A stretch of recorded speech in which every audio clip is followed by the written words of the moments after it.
Why did you write To Kill a Tiger? Many years ago, Toni Morrison said on Oprah that she started to write because if she didn't, she was afraid she would die. I thought she was plagiarizing me, or maybe I'm plagiarizing her when I say that I write for the same reason. Writing is an act of survival for me, not a hobby or entertainment. Why should American audience read your memoir, which is about your life in Korea? To Kill a Tiger is an important book for American as well as Korean audiences. When we talk about foreign policies, we talk about them on a political scale. We tend to lose sight of their personal impact. My book shows how America's foreign policy can shape the life of a little girl in Korea. For the first time in a book of literature, I illuminate the origins of the Korean War and expose what a complicated war it was. I describe the specific ways in which the war shaped my personal life. Is that why you tell the truth surrounding the Korean War through your mother's oral history? Yes, textbook history writes the black and white script that evil North Korea invaded innocent South Korea. But the war actually started in 1945 when the Japanese occupation of Korea ended. The United States and the Soviet Union claimed the Korean peninsula, and in the process, the country was divided into North and South Korea. I describe the complicated details of how this happened in the form of my mother's storytelling. Because textbook history says nothing but the most simplified version. In order to get to the truth, one has to depend on the oral history of those who lived through the turbulent years before, during, and after the Korean War. Having lived through these years, my mother could give me the oral history. You admire your father very much, but you had some serious conflicts with him. Tell me about it. I wrote the book to make up with my father. Actually, I wrote it to make it up to him. When I was growing up, South Korea was governed by extreme right wing military dictators, and my father stood up to them at the risk of his physical life. He was a fighter for democracy. I admire him very much for this. But as a product of his time, he was a devout sexist, and he and I fought. He believed in democracy for men and dictatorship for women, just like the vast majority of the men of his generation. But I am who I am thanks to him. Because he gave me a sense of justice, I learned how to extend it for women. I owe him. The book is dedicated to him.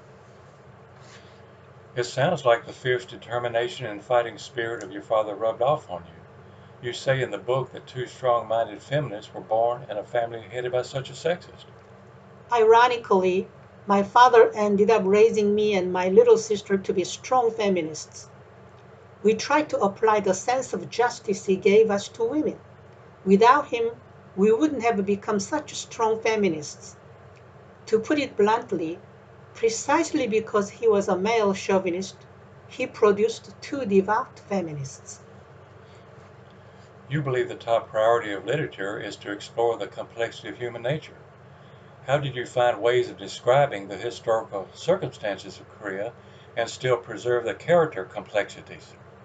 One of the ways of doing it was to weave Korea's modern history with my personal history to show that personal is political. In the book, I think I do this seamlessly enough so that those two always show up together as interactive, entangled forces. My personal life is a compendium of the cultural, political, and historical situation of Korea during my lifetime, and I portray this complex situation without sacrificing the personal nature of the genre. Another way of doing it is just to be honest. I carefully observed the contradictions and complexities in the members of my family and described them exactly as they were. During turbulent times, human complexities and contradictions are all the more vividly revealed, and I followed them. Did you think you were a writer before you wrote this book? No, I never thought I was a writer until I began to write To Kill a Tiger. I didn't write the book. The book wrote me, as strange as it may sound. The story made me a writer. I believe that when your book writes itself, you become a writer. You don't make your story makes you. I understand that the book is being taught as a primary text in several college classrooms and is being researched by scholars. What would you like to tell the teachers and researchers?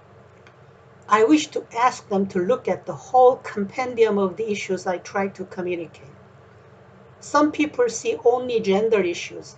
Some see only political problems. Some only cultural and historical problems. And some only personal events.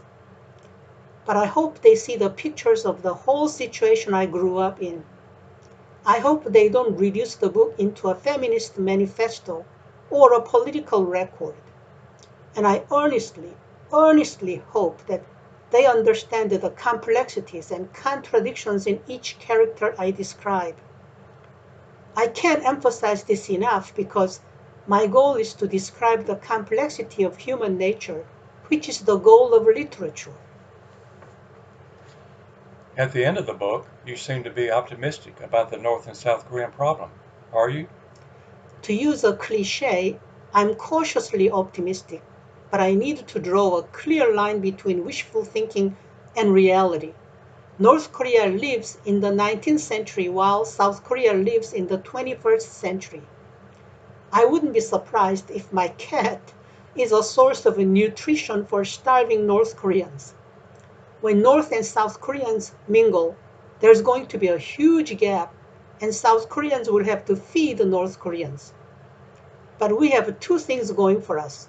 First, we have a family ethos working for us. North Koreans call South Koreans their brothers and sisters, and South Koreans call North Koreans the same. It's this family ethos that I hope will work as one of the forces to bring us together. Two, Korea is an ancient country with a 5,000-year-long history. While all the other countries in the vicinity of China have been absorbed into China, Korea alone has maintained its national identity, and for that long. It's also the only country that beat the powerful Mongols. When it comes to resisting foreign invasions and preserving itself, it would be safe to say that it is the most remarkable country in the world. And I think it's this sense of heritage that would contribute to bringing us together. Tell us about your next book. It's called The Sounds of My America, and it's in my agent's hands now. It's about my life in the US, about the process of my Americanization, and about the people who helped me create the home in this country. In the book, I call the United States my husband country and Korea my motherland. To give you a sneak preview, I dream of becoming a great writer like Hemingway. I think if I drink a lot, I might be as great as he, so I carry tons of apple juice in my car, pretending it's vodka. Whenever I stop the car to read the map, I gulp it down and scribble nonsense lines on a piece of paper, thinking they're lines from Hemingway's novels.